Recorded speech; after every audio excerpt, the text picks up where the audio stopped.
เริ่มทำการแสดงแล้วครับดินก็จะน่วมๆหน่อยอันนี้จมแล้วหม้อก๋วยเตี๋ยวเดี๋ยวมาดูเด็กก้ากันถ้าล้อหน้าจมนี่จบเลยนะเด็กก้าหัวมันหนัก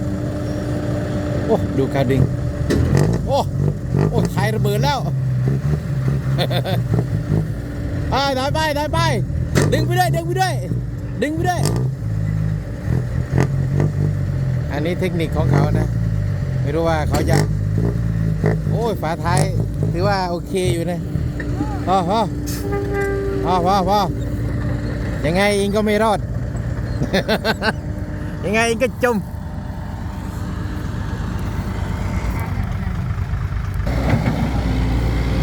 เจาะคันนากัน